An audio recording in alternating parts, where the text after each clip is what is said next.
Hello FPL managers, welcome back to the FPL Optimized podcast. This is episode number 125. I'm Sertalp, the data scientist, and this is the podcast in which we combine analytics with the good old eye test.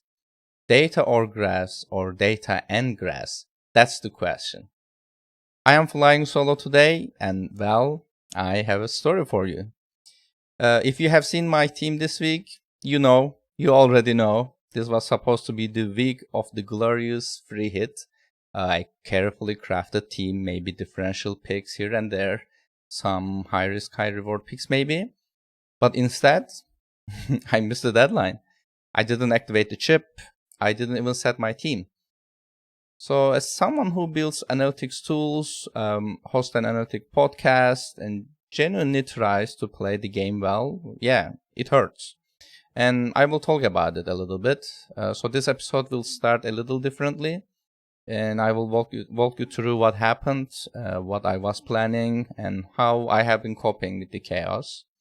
And, why this might still be a useful episode for you, even if I completely flopped. So hopefully you will learn something from this disaster. Then we will get back to our regular segments. I will talk about the fixture analysis, best picks by positions, optimal wildcard team, captaincy, and a quick mini league update, even though game week is not finished yet. So let's get into it. Okay, free hit. So let's just call this what it is. It's a self-inflicted wound. I have been planning to use my free hit in game week 34 for a while. I wasn't obsessing over it. I didn't run thousands of teams or keep the solver going overnight. It's a one game week chip after all. It doesn't affect the rest of the season. It doesn't affect the game week after. So my plan was to run a free hit sol very quickly. Maybe force in a few players, remove a couple of players, ban them, try out different risk measures, and see how the distribution of outcomes change. So in my mind, it is like 10 to 15 minutes max. So that's all I needed. So it was very easy for me. But I never actually activated my free hit. I didn't even do any changes on my team. So the reason is, Friday was a very busy day for me. As many of you know, we are developing a new FPL tool. And I was deep into that. There were lots of things I was trying to finish.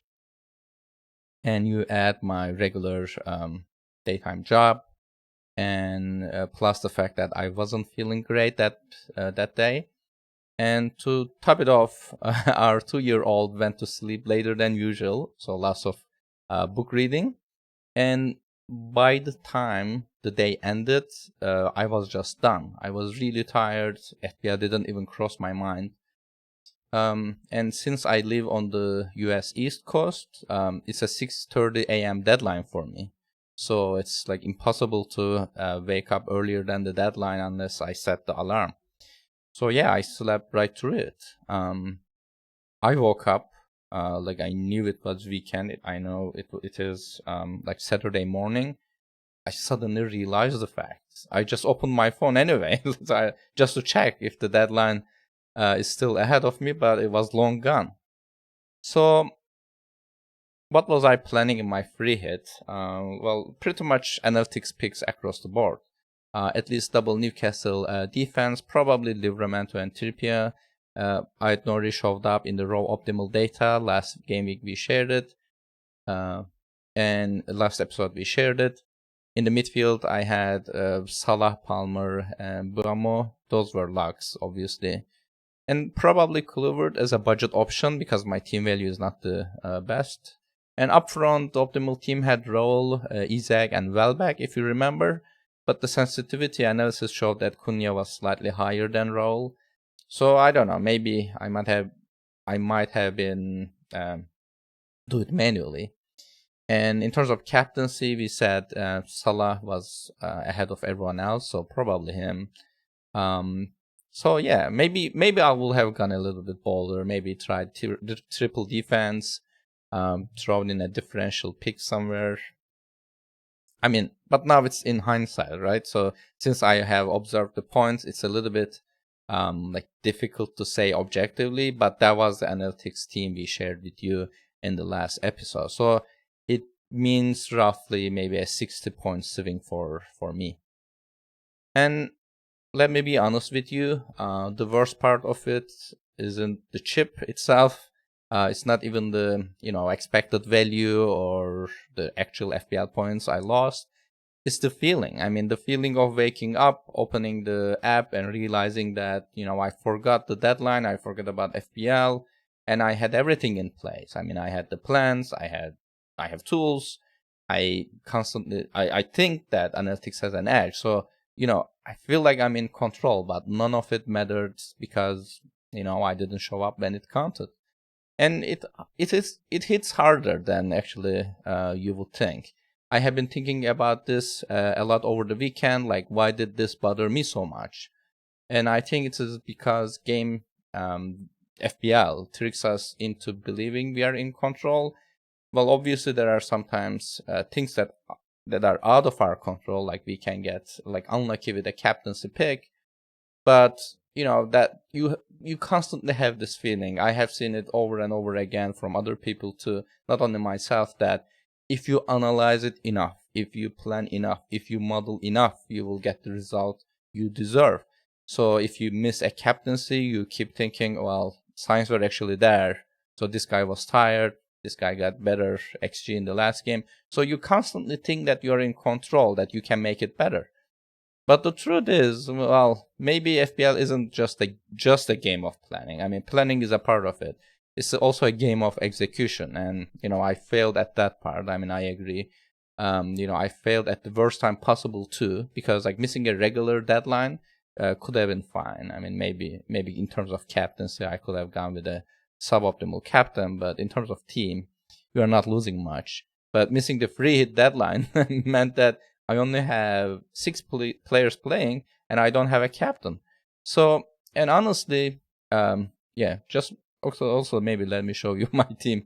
And honestly, I think the part of it why it stings so much is because how much time I have spent on this game.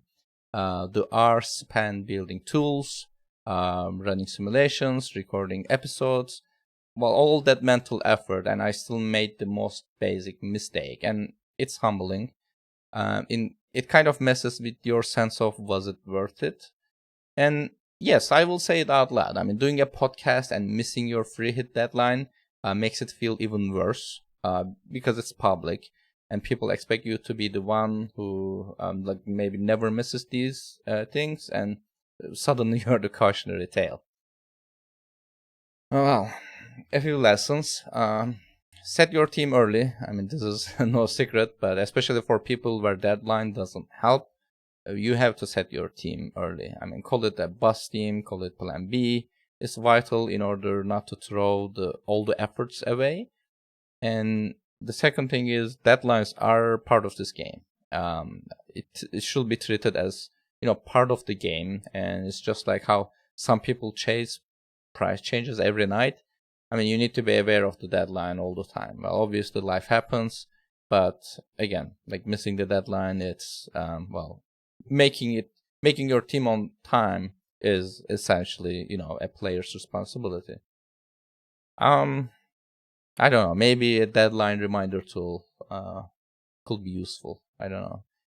I will think about it.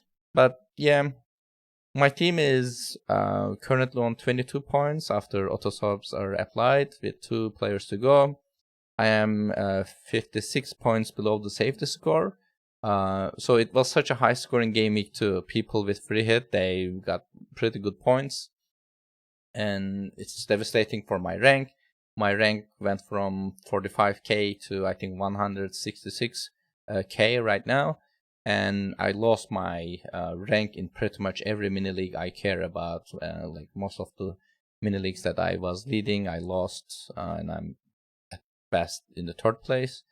And this will probably be the first season where Buzz ends ahead of me too. I mean, I have been playing this game for 4 years, and he never finished ahead of me.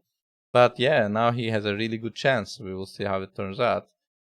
And I'm not sure what the point is anymore. I mean, I can't, like, I was trying to get into 10K, but that's impossible now. I can make it into 100K. I don't know if, it's an interesting challenge for sure, but I don't know if if there's any value in it. Yeah, that's pretty much it that I want to say. And that's probably enough therapy for one episode. So let's get back to the data, because even if I missed a chip, the models didn't. So let's start with the fixture ticker first. In terms of fixture ticker, Manchester City is the top team for the next 4 game weeks, but remember that they have a game that can be scheduled to game week 36 or 7. So, but they are playing against Wolves this game week. That's a favorable fixture. And then they have the Southampton game in game week 36. So these game weeks are marked favorable. In the second place, we have Arsenal.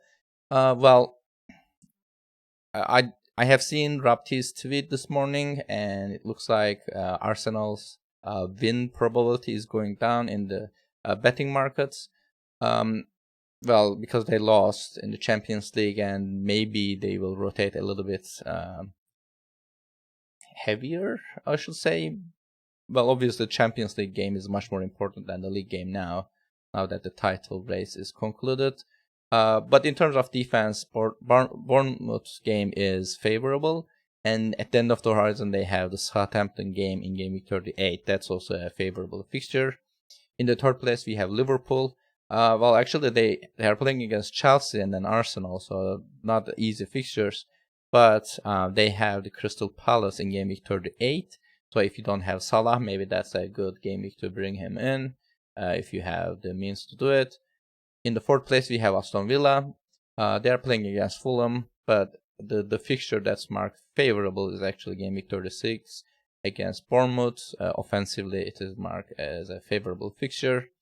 And then we have Nottingham Forest in the fifth place, Brentford, Everton, Newcastle, Chelsea, and Crystal Palace.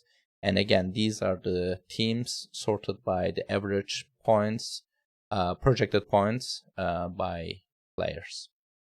Let me continue with the top picks in every position. As you know, we talk about the top players first in each position, and then we also talked about the best budget picks, where we sort players by total projected points divided by their price.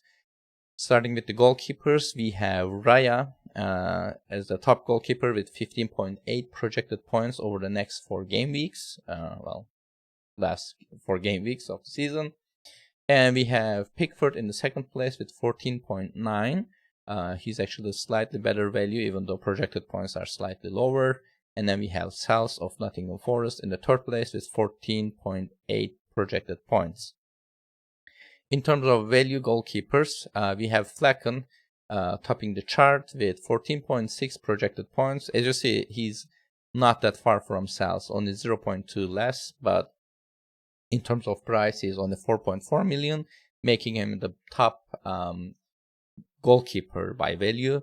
We have Areola in the second place with 12.9 projected points over the next 4 game weeks with 4.2 million price. And we have Kepa in the third place with 14.0 projected points, and his price is only 4.6 million right now. Defenders, we have Gvardiol topping the chart with 15.4 projected points. And we also mentioned that Manchester City actually has the best fixtures, and he's actually pretty good in terms of projected points. And in the second place, we have Alexander-Arnold with 15.2. But I should remind what Bas said last episode, that maybe there will be more rotation in the Liverpool team now that they have the title, so they can pretty much play other players as well. So if you look at the chart, if you are watching on YouTube, you can actually see the swing between the actual models. So some models think he will get as much as almost 19 projected points, and some models are projecting him to get around 13. So we are getting the average, so it's 15.2, but just you need to be careful about and maybe read more about the minute projections for him. In the third place, we have Saliba. Probably similar things goes for him as well. For 14.7 projected points over the next 4 game weeks, but the spread is pretty wide. In terms of value, Mikolenko of Everton, 12.9 projected points, and his price is only 4.3 million. And then we have O'Brien in the second place, 13.3. So his name comes up in optimization solvers actually, because they are playing against Ipswich this game week. Pretty good fixture. And then in game week 37, they are playing against Southampton. So that's the reason why Everton actual defenders are appearing here. And he's very cheap at 4.5 million. And we have Williams in the third place with 12.7 projected points over next 4 game weeks. Midfielders next, we have Salah at the top, obviously with 26.5 projected points. And again, his spread is a little bit wider than others. We have Mbeumo in the second place with 22.3 projected points. And then we have Palmer in the third place. So, well, as you know, Palmer is typically in the top 2, but he's now in the third place with 22.1. So there's not a big difference between the second and the third. But in terms of value, we have Shade of Brentford with 15.8 projected points, but price is 5.1 million. And the second place is Enzo of Chelsea. So he has been here for a while. You can remember maybe the last 4 or 5 episodes. He's always among the top value midfielders, one of the top value midfielders with 13.7 projected points for the next 4 game weeks and 4.7 million price. And Culverth of Bournemouth is the third place in terms of value, 17.0, but he's only 6 million in price. Forwards, we have Isaac at the top with 19.8 projected points, and in the second place we have Woods with 19.5, so there's a very small difference between the two. And then Visa in the third place with 19.2. And in terms of value, we have Raul at the top of the chart with 15.7 projected points, but he's only 5.3 million. And then in the second place, we have Vardy with 15.5. They actually have 2 good fixtures. They play against Southampton this week, and then they have Ipswich in game week 37, but Leicester itself is not doing well, so that, you know, their projected points are a little bit maybe risky, I should say. And in the third place we have Visa. So Visa is the third best in terms of both the the sum of the projected points and also in terms of the value.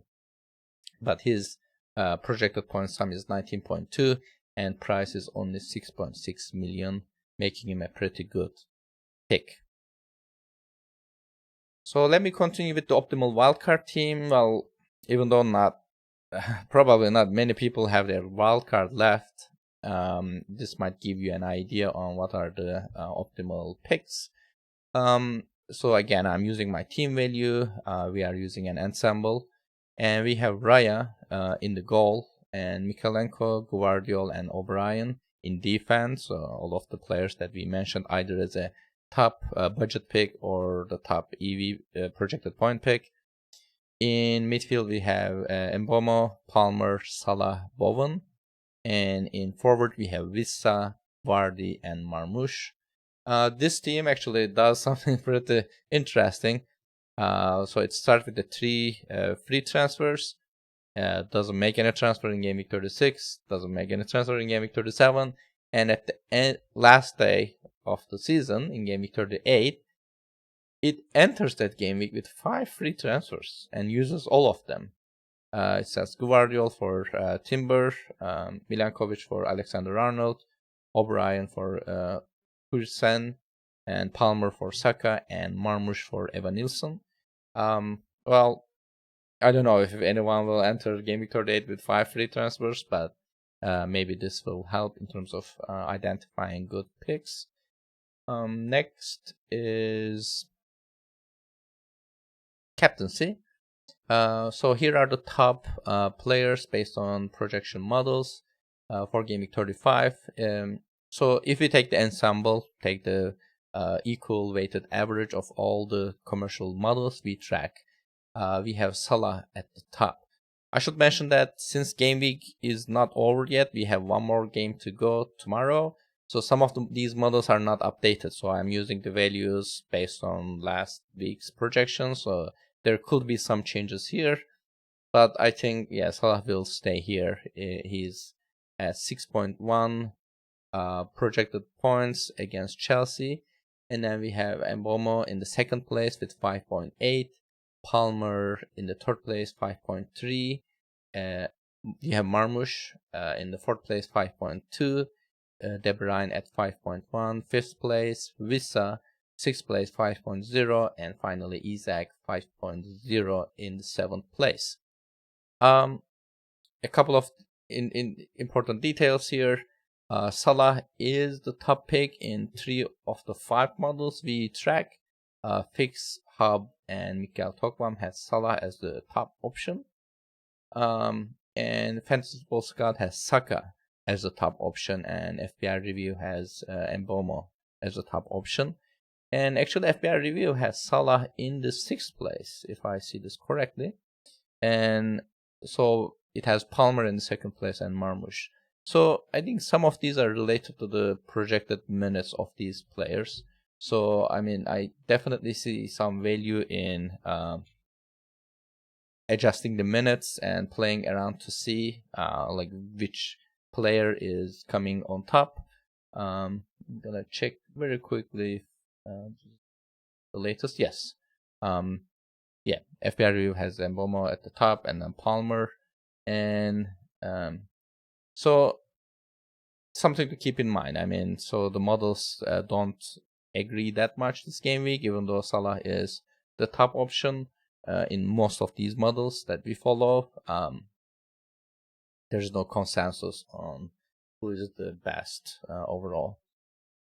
And the last thing to end this episode is the mini league update. So, well, obviously, typically Buzz does this, and also the game week is not over for everyone, but I think it is over for the top 3 teams in our mini league.